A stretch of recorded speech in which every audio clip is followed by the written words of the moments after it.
get back to governing.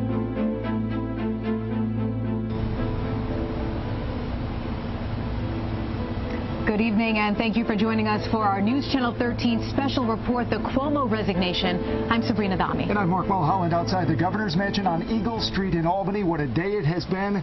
Not anyone saw this coming. Anyone who follows these things closely could not predict this. No, the governor today, right around noontime, started his speech, and quickly it took a turn. About 10 minutes in, announced he's resigning from office. Over the next half hour, our team will have live coverage of every angle of the governor's resignation. We will check in with Jonathan Hunter and Dan Levy, who are standing by live in just a few minutes. This all started this morning around 11 a.m. when the governor's personal attorney, Rita Glavin, called a virtual news conference again, blasting the attorney general's report. Then the governor announced he would be speaking today. He started off sounding defiant, sounding as though he may not go anywhere, but insisting once again that he did nothing wrong. Then came the unexpected. New York tough means New York loving. And I love New York. And I love you. And everything I have ever done has been motivated by that love. And I would never want to be unhelpful in any way. And I think that given the circumstances, the best way I can help now is if I step aside and let government get back to governing. And therefore, that's what I'll do, because I work for you. After the announcement, the governor was flown by helicopter back to Albany. Our photographer captured his landing here with his 3 adult daughters at his side. We're now outside of the mansion on Eagle Street still, but we don't see any sign of him, but we assume that he is inside the mansion. Our News Channel 13 team has been gathering reaction all afternoon, getting reaction from both sides of the aisle, and we begin our team coverage with Dan Levy. He is live down the street at the New York State Capitol. Dan, good evening to you. Subrina, good evening. What people here at the Capitol have been intimating today is that Governor Cuomo had it coming, even if those same people never saw the resignation coming, at least not this soon, and not without the governor putting up much of a fight. It was a quick trip to the door for the governor. Remember, it was the Attorney General's report that wounded him clearly, and when his closest political advisor, Melissa DeRosa, quit just 2 days ago, the handwriting was really on the wall. Today, Governor Cuomo acknowledged it is a challenging time for governments. COVID decisions have made it a matter of life and death, and wasting time on distractions is the last thing he wants to do, and he doesn't want to be the cause of any more distractions. And so just 1 week after Letitia James delivered that bombshell report, tonight Andrew Cuomo is saying no mas. Astonishing, I think, is a great word, and I'm still absorbing it all. It is a shock when you think of how quickly things have happened. I'm very surprised. I had said I thought he would resign, but I expected it to be much further on in the process. Today, the governor did the right thing. He realizes that going forward, the impeachment proceedings were going to be ugly, they were going to be expensive, and also they were going to distract from the real work at hand. Phil Steck happens to be a member of the Assembly Judiciary Committee. He tells me they will meet on Monday morning to discuss the road forward and whether or not they will continue down the road toward impeachment. Based on conversations I've had over the last couple of days with several committee members, it looks as if it is very likely that that investigation will continue. Live at the Capitol with coverage you can trust, Dan Levy, News Channel 13. Mark? Dan, with reaction from Democrats, thank you. And our team coverage continues now with Jonathan Hunter, who is live at the Capitol with reaction from Republicans. Jonathan? Yes, Sabrina and Mark, I spoke to Assemblywoman Mary Beth Walsh, and she says it was the right thing to do for Governor Cuomo to step aside. She has actually been calling for Governor Cuomo to step down all the way since March. Assemblywoman Mary Beth Walsh sits on the Assembly Judiciary Committee. That's the committee that's been tasked with conducting their own impeachment investigation into Governor Cuomo. Walsh says the committee has to figure out whether or not they want to continue with their investigation now that Governor Cuomo is resigning. If it was up to Mary Beth Walsh, she says she would like to continue with the investigation. We have to decide whether the impeachment investigation continues.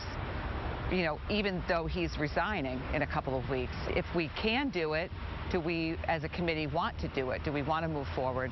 I mean, my feeling is if we can, I want to. And the Assembly Judiciary Committee is set to meet again on Monday. And we're going to stay on this story and keep you updated on air and online. Reporting live from the Capitol, I'm Jonathan Hunter, News Channel 13, coverage you can trust. Subrina and Mark. I'll take it, Jonathan. Moments before Cuomo announced his resignation, his attorney held a virtual news conference criticizing the AG's report. Outside counsel Rita Glavin claimed that the report contained errors and omitted key evidence in the matter. It's because of that news conference that many people believed that Governor Cuomo was going to continue to try to fight it out and not resign today. His attorney blasted the Attorney General's report as well as media coverage of the allegations. She went on to counter those allegations point by point. But the overall message was that the Attorney General's report and investigators simply left out key facts when they did not fit the narrative they wanted.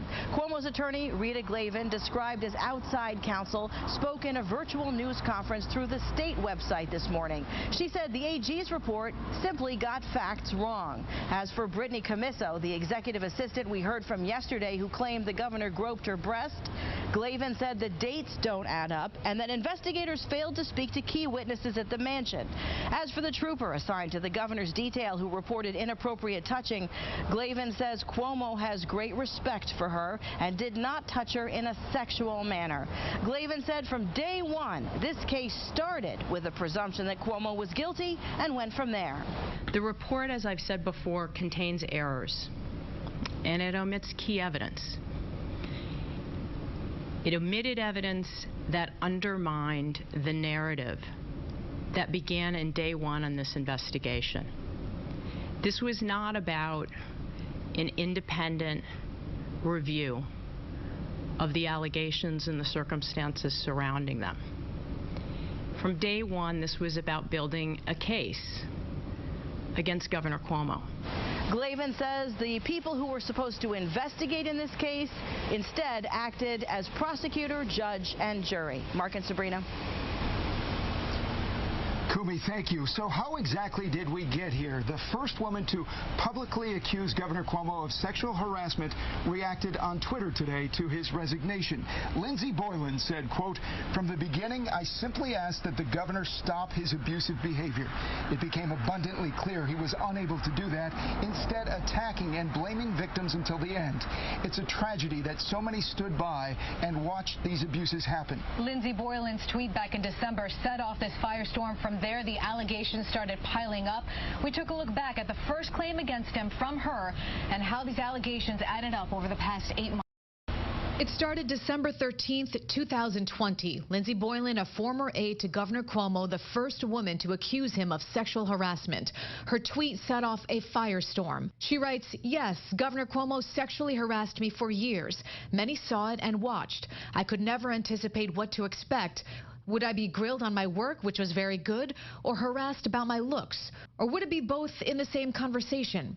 This was the way for years, and I know I am not the only woman." February 24th, Boylan posted more details on Medium, saying the governor asked her while on a flight back to Albany if she wants to play strip poker. The governor's office immediately denied the claims.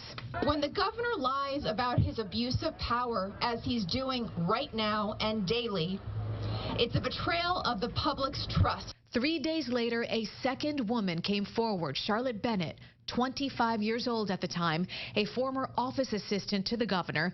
Bennett, who says she's a survivor of sexual assault, accused the governor of asking inappropriate questions. He started asking questions about, my sex life. He said he was looking for a girlfriend. He was propositioning me for sex. The Attorney General's office released a portion of a phone call between the governor and Bennett where he sings to her. Do you love me? Do you really love me? Do you love me? Do you care? February 28th, the governor for the first time acknowledges his behavior with some women may have been too personal. March 1st, a third accuser comes forward, Anna Rush, seen in this picture on the front page of the New York Post. The governor with his hands on her face while at a wedding. Rush says the governor asked, "Can I kiss you?" That same day, New York Attorney General Letitia James announces her office is now cleared to investigate sexual harassment claims against Governor Andrew Cuomo. March 3rd, the first time the governor publicly speaks about these allegations.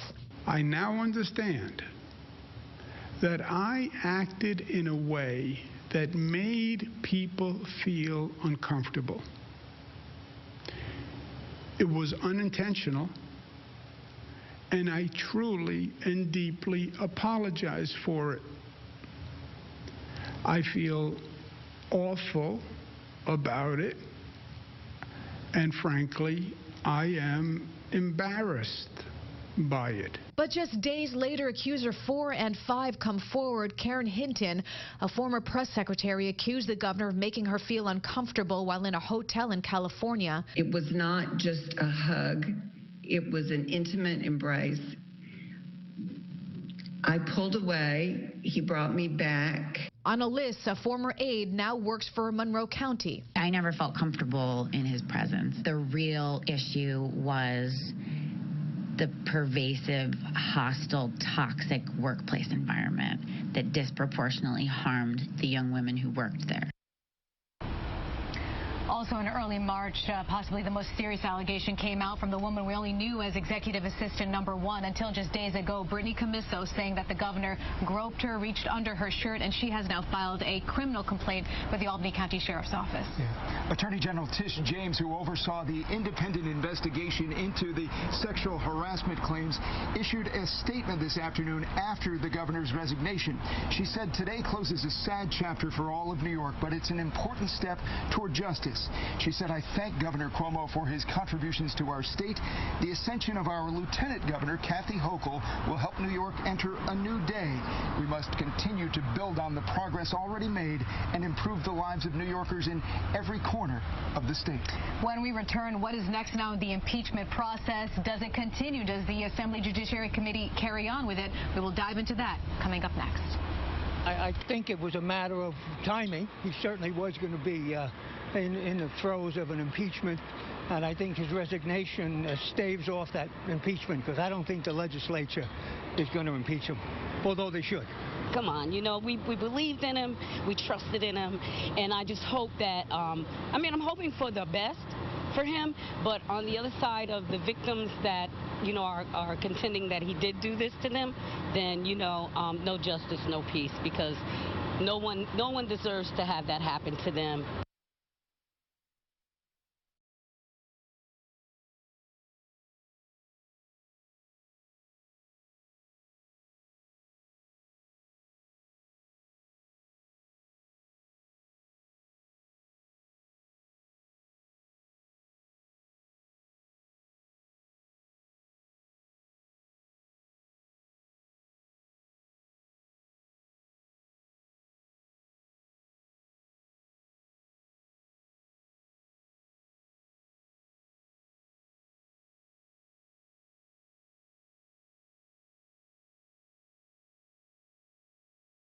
On WNYT.com, the News On app, and Roku, Apple, or Fire TV, with constant updates on Facebook, Instagram, and Twitter, and YouTube On Demand.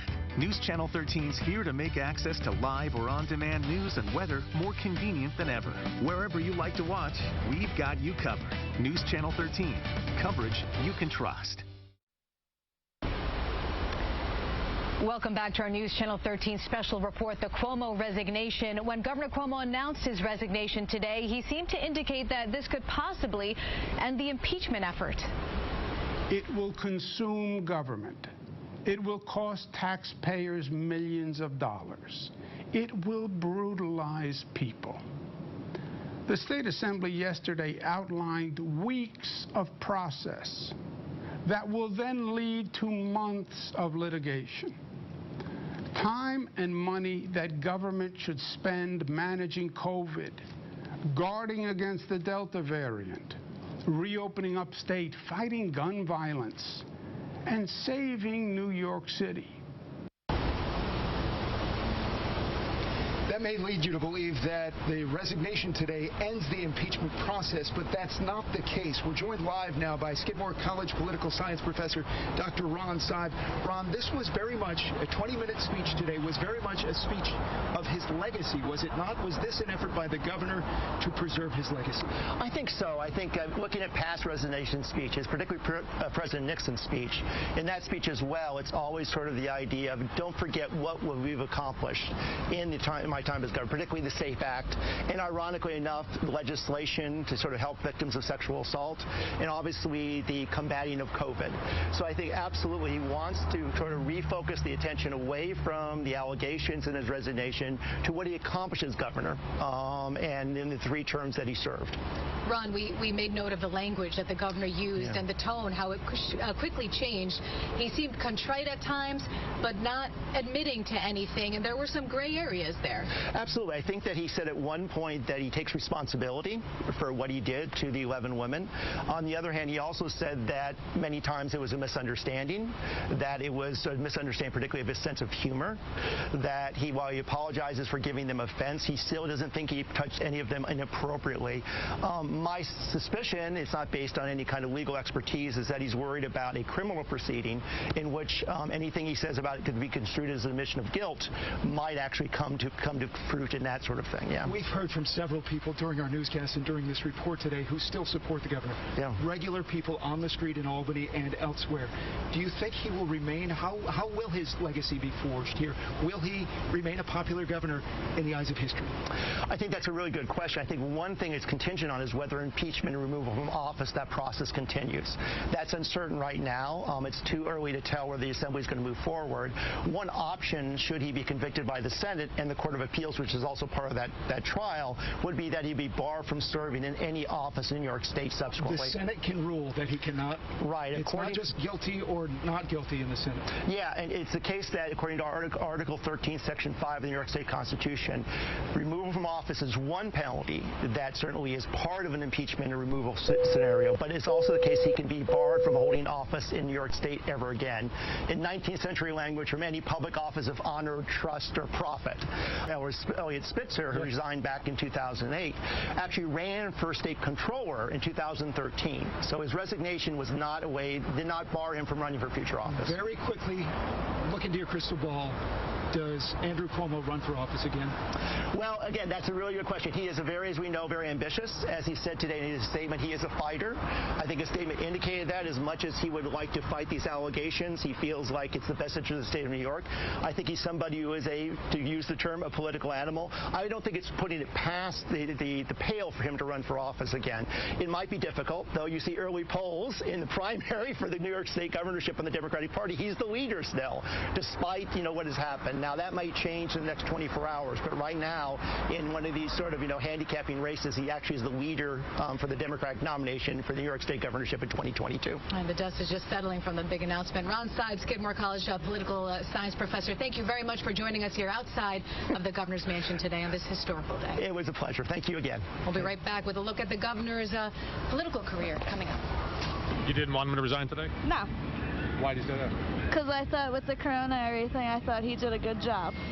So you wanted him to stay through and fight it out? I sure did. Yeah. I think it was a matter of timing. He certainly was going to be in the throes of an impeachment, and I think his resignation staves off that impeachment, because I don't think the legislature is going to impeach him, although they should. The whole country's been in turmoil for how many years? Focusing on things that are peripheral. We need to deal with the real problems. So you think for the better of the state, it was a good idea for him to resign? Yeah, I do. The best way I can help now is if I step aside and let government get back to governing. When news breaks. Breaking news, he has announced his resignation. He says this will take effect in 14 days. We don't just cover the story, we uncover the issues. They forced a powerful man to resign from his position. Keeping you informed on air and online. News Channel 13, coverage you can trust.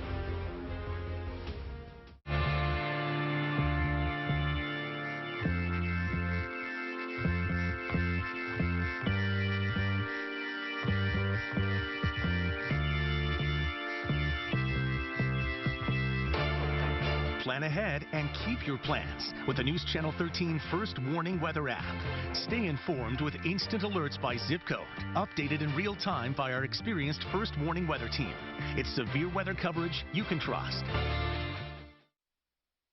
Well, I was shocked. I didn't expect that he would, but I think the handwriting was on the wall. That this wasn't going to go away, that the legislature would take a serious look at impeachment. It was likely he would have been impeached. He was facing and could still be criminal charges. So it just was impossible for him to function as governor. And I think he was aware of that. And we needed a change, and we're going to have that change. And I just wish Kathy Hochul a great success and hope that New York gets back on track. That's former Republican Governor George Pataki. What was Andrew Cuomo's path to becoming the most powerful man in New York? Here's a look back at his journey to the governor's mansion. Andrew Mark Cuomo was born in Queens in 1957, the second child of Mario and Matilda Cuomo. He got his first taste of politics in 1974 when his father ran an unsuccessful primary for lieutenant governor. 16-year-old Andrew was a volunteer on that campaign. Then it was on to college, where he got a bachelor's degree from Fordham University before graduating from Albany Law in 1982. And the Constitution of the State of New York. That same year, Cuomo served as his father's campaign manager while Mario made a run for the governor's mansion. Once his father took office in 1983, Andrew Cuomo became a special advisor to the governor. In the mid-'80s, Cuomo founded Housing Enterprise for the Less Privileged, or Help USA, a nonprofit behind housing projects for the homeless. The work helped him become the chair of the New York City Homeless Commission.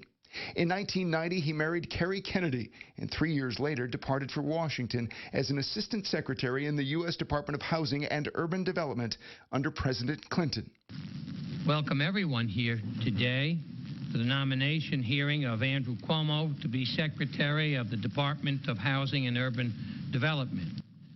He was later elevated to HUD Secretary, serving in the role through 2000. Cuomo then turned his attention to leading New York. He ran an ill-fated bid for governor in 2002, dropping out just before the Democratic primary against Carl McCall. While it is harder for me to step back than to fight forward, today I step back and withdraw from the race. Following a divorce, which Cuomo described as a low point in his life, he spent a few years in the private sector before returning to politics in 2006, winning the race for New York Attorney General. During his 4 years in the AG's office, Cuomo oversaw 3 investigations into the conduct of governors, Eliot Spitzer and David Paterson. When Paterson declined to run for election, Cuomo entered the governor's race and cleared the Democratic field, then defeated Republican Carl Palladino in the general. I, Andrew M. Cuomo, Do solemnly swear. do solemnly swear. During his first year in office in 2011, Cuomo championed a property tax cap and garnered enough support from Republicans to legalize same-sex marriage in New York. Following the Sandy Hook school shooting in late 2012, Cuomo pushed for passage of the SAFE Act, a series of controversial gun control measures. This was an extraordinary accomplishment by the legislature of this state. The move was hailed by gun control advocates, but despised by many conservatives. In 2014, Cuomo abruptly disbanded the Moreland Commission to investigate public corruption. He originally commissioned the panel the year before to investigate ethics issues in state government. In November 2014, he captured re-election. His lieutenant governor became Kathy Hochul, who replaced former Rochester Mayor Robert Duffy, who declined to run for a second term. I, Andrew M. Cuomo, Do solemnly swear. do solemnly swear. Andrew's father, Mario, died on January 1st, 2015, hours after Andrew was sworn in for his second term. In 2016, controversy and corruption. Bids were rigged, and the results were preordained. Companies got rich, and the public got bamboozled. U.S. Attorney Preet Bharara brought charges against Joseph Percoco, one of the governor's top aides and closest friends. Percoco was accused of taking hundreds of thousands of dollars from companies that leaned on him to help with state-related issues. Percoco was convicted and is now in federal prison. Bharara also brought charges against several people who were part of the governor's economic development program, the Buffalo Billion. One of those charged and convicted was SUNY Poly president Elaine Caballeros. Wow, what a night! Andrew Cuomo won re-election again in 2018. And state Senate Democrats won a clear majority in the polls, giving the party total control of the Senate, Assembly, and governor's office. With Democrats in control, the state legislature passed a series of progressive legislation that Senate Republicans opposed. Among the new laws, a measure making it easier for employees to sue their employer for sexual harassment. In 2020, the governor's national fame hit new heights. He became a leading voice during the COVID pandemic, but his star was quickly extinguished by scandal, with multiple investigations on nursing home deaths and sexual harassment accusations. Back live outside the governor's mansion, where those investigations continue post-resignation. Up next, we're learning more about Kathy Hochul, the soon-to-be acting governor of New York State. I think that'll be great. I don't know a whole lot about her, to be honest, and look forward to seeing what she has to offer. It's a great thing. I'm really happy for her, and I wish her all the best, because she's stepping into a lot of responsibility, but, I'm sure she'll be able to handle it. I guess that's exciting for all of us females. I mean, it'll be a good change, hopefully. I actually have the bat that the Mets have been swinging with. I had Rod Stewart in the back of my head the entire week. I was singing Hot Legs. Sorry, there's my dog growling. There's going to be some commercials coming on soon. I don't know about Tully specifically. I just want to break a talking me and a guitar on stage, honestly. What do you think? Could I? Oh, no. On my feet. Clap it every time. Live on News Channel 13's Facebook and Twitter pages. And Saturday nights at 6:30 on WNYA. Brought to you by Alpen House. The best way I can help now is if I step aside and let government get back to governing. When news breaks. Breaking news, he has announced his resignation. He says this will take effect in 14 days. We don't just cover the story, we uncover the issues. They forced a powerful man to resign from his position. Keeping you informed on air and online. News Channel 13, coverage you can trust.